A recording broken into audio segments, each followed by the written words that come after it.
आज के वीडियो में हम लोग अवतल दर्पण में प्रतिबिंब बनाने के लिए सीखेंगे। ठीक है, जैसे हमने पिछले वीडियो में बात किया था, अवतल दर्पण में आप 6 जगह पर वस्तु को रखकर उसका प्रतिबिंब बना सकते हैं। जैसे यहाँ पे आप देख सकते हैं, आपका बिंब की स्थिति आप 6 जगह पर रख सकते हैं। पहला तो अनंत पर रखेंगे आप, ठीक है। कहने का मतलब अनंत पर कोई वस्तु है तो उसका प्रतिबिंब आप बना सकते हैं।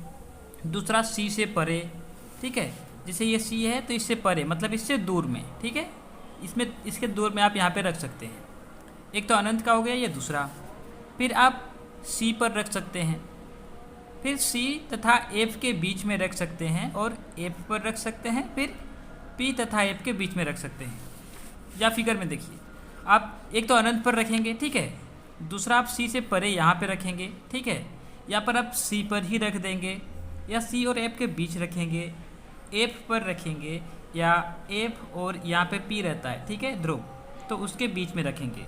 तो 1 2 3 4 5 और अनंत में 6, ठीक है। तो एक एक करके हम लोग हर एक स्थिति में जो हम लोग का बिंब है उसको रखेंगे और उसका प्रतिबिंब बनाने के लिए सीखेंगे। लेकिन अभी जो पहला वीडियो है उस पर हम लोग सी से परे, क्योंकि अनंत पर रखेंगे और उसको बनाएंगे, बाद में सीखेंगे, ठीक है। अभी सी से परे जो है इसमें हम लोग क्या करेंगे, वस्तु को रखेंगे और उसका प्रतिबिंब बनाने के लिए सीखेंगे, ठीक है। तो मैंने यहाँ पे सी से परे एक वस्तु बनाया हुआ है, ठीक है, और अभी मैं इसका आपको प्रतिबिंब बना के दिखाऊंगा। लेकिन उससे पहले यहाँ पे आप एक वस्तु देख रहे हैं, ठीक है, तो वस्तु का हर एक पॉइंट से अनेक जो है ना प्रकाश किरण यहाँ से निकल रही है, ठीक है। तो आपको कोई 2 प्रकाश किरण को लेना है, ठीक है, आपको कोई 2 प्रकाश किरण को लेना है। तो उसके लिए हम लोग कौन आसान रहेगा, उसके लिए आप 4 यहाँ पे चीज़ें देख सकते हैं, ठीक है। आप 1 मिनट, आप इसको देखेंगे, यहाँ पे आप इस 4 चीज़ को ध्यान में रखना, मैं आपको अच्छे से बता रहा हूँ, ध्यान से सुना, ठीक है। पहले फिगर देखें, ये आपका अवतल दर्पण है, ये आपका उत्तल दर्पण है, ठीक है। तो जब भी उत्तल दर्पण से या अवतल दर्पण से इसका जो मुख्य अक्ष है इसके समांतर जब कोई किरण आएगी, जैसे ये इसके समांतर आ रही है, ठीक है, और यहाँ पे ये इसके समांतर आ रही है, ठीक है। तो जब भी ये समांतर में आएगी मुख्य अक्ष के, तो वो परावर्तन के बाद फोकस से, उसका जो मुख्य फोकस रहेगा दर्पण का, उससे होकर पास होगी, ठीक है। समांतर आया, दर्पण से आपका परावर्तन हुआ और ये मुख्य फोकस से जाएगा, ठीक है। यहाँ पे क्या होगा, जो समांतर आएगा वो मुख्य फोकस से जाता हुआ प्रतीत होगा, क्योंकि ये उल्टा साइड में रहता है, तो इससे जाता हुआ प्रतीत होगा। जब आप इसको यहाँ से देखेंगे तो ये आपको लगेगा इस फोकस से जाता हुआ दिख रहा है, और यहाँ पे फोकस से चला जाएगा, ठीक है। तो ये पहला पॉइंट, समांतर आएगा, फोकस से जाएगा।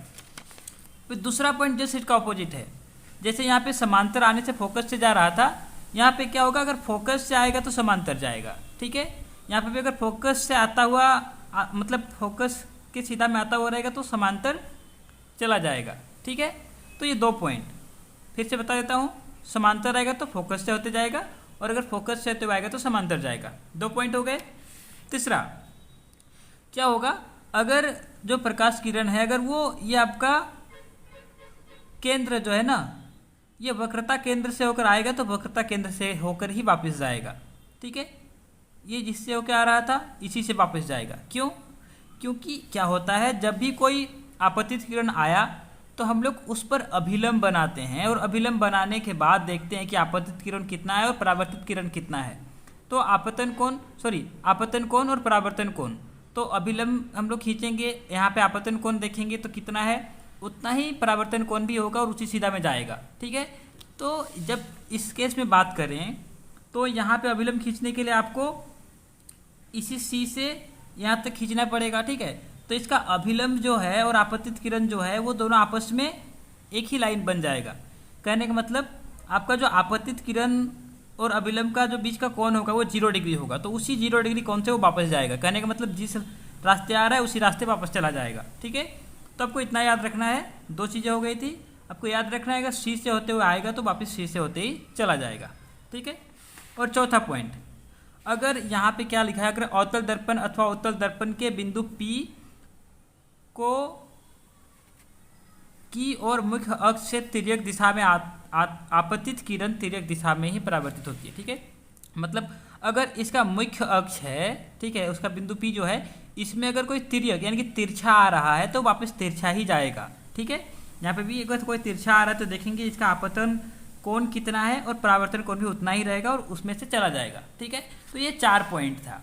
अब आपको देखना है कि जो वस्तु आप बनाए हैं उसमें से 4 में से कोई भी 2 पॉइंट आप बना लें तो आपका जो है वस्तु का प्रतिबिंब आपको मिल जाएगा। ठीक है, यहाँ पे जो मैंने चीज़ें लिखी हुई है वो सारी चीज़ें मैंने यहाँ पे आपको समझा दी। ठीक है, वो चीज़ें जो मैंने आपको समझाई ना, आपको उस चीज़ को अच्छे से ध्यान में रखना है। ठीक है, अब मैं आपको यहाँ पे प्रतिबिंब बना के दिखाने वाला हूँ। ठीक है, यहाँ पे आप देखिए, यहाँ पे मैंने एक वस्तु रखा है C से परे, तो आप यहाँ से देखेंगे क्या हम इसको C से पास करा सकते हैं। एक प्रकाश किरण C से पास कराएंगे तो C से ही वापस जाएगा, तो हम लोग को कोई झंझट नहीं रहेगा। तो हम लोग क्या करेंगे, इसका एक प्रकाश किरण लेंगे जो C से पास होगा।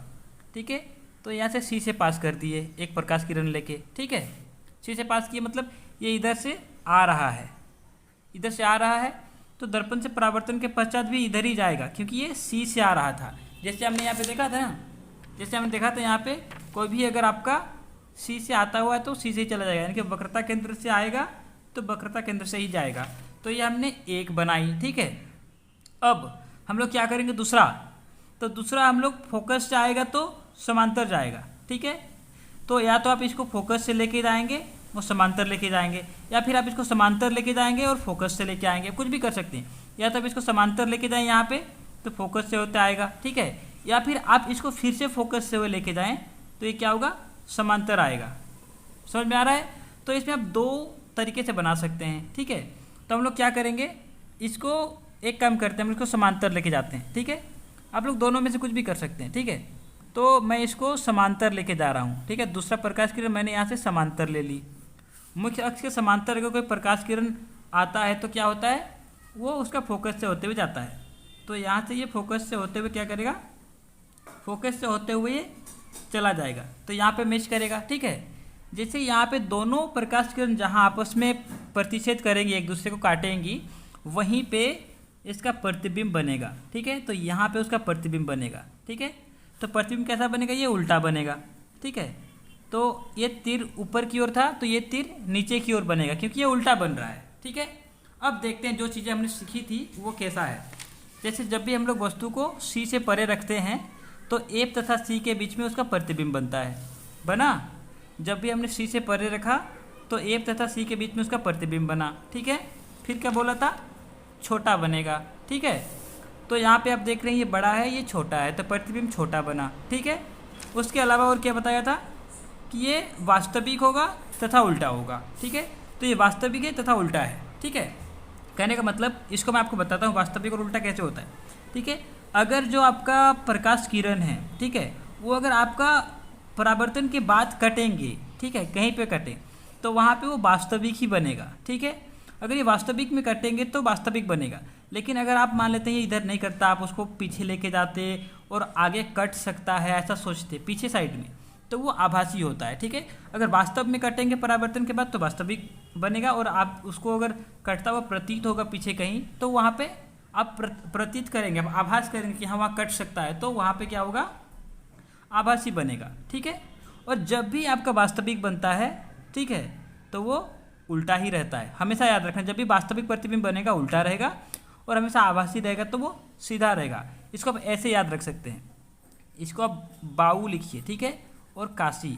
ठीक है, मतलब वास्तविक रहेगा तो उल्टा रहेगा, काल्पनिक रहेगा तो सीधा रहेगा। ठीक है, जो काल्पनिक है उसको हम लोग आभासी भी बोलते हैं। तो वास्तविक, उल्टा, काल्पनिक, सीधा, ये चीज़ें आपको याद रखनी है। ठीक है, ये पहला था। इसके बाद अलग अलग स्थिति में, जैसे यहाँ पे था ना अनंत पर, C तथा F के बीच, F पर P तथा F के बीच, ये अलग अलग स्थिति पर हम लोग वस्तु को रखकर उसका प्रतिबिंब बनाने के लिए अलग अलग वीडियो में मैं आपको आगे सिखाऊंगा। ठीक है, तो आज की वीडियो में इतना ही। जितना चीज़ें मैंने आपको बताई आप उसको ध्यान से देखो, इसका नोट्स बना लो। ठीक है, और ये जो मैंने आपको सिखाई ये आप इसको प्रैक्टिस करो। ठीक है, और इससे पिछला वीडियो में हमने समतल दर्पण में कैसे प्रतिबिंब बनता है ये देखा था, तो आप चाहें तो उसको भी जाके देख सकते हैं, आपको और अच्छे से समझ में आ जाएगा। ठीक है, और अगर आपको वीडियो अच्छा लगा तो अपने दोस्तों के साथ भी शेयर करें, ठीक है, उनको भी साथ में लेके चले, उनको भी सिखाएं, ठीक है, उनको भी बताएं इस चैनल के बारे में, ठीक है।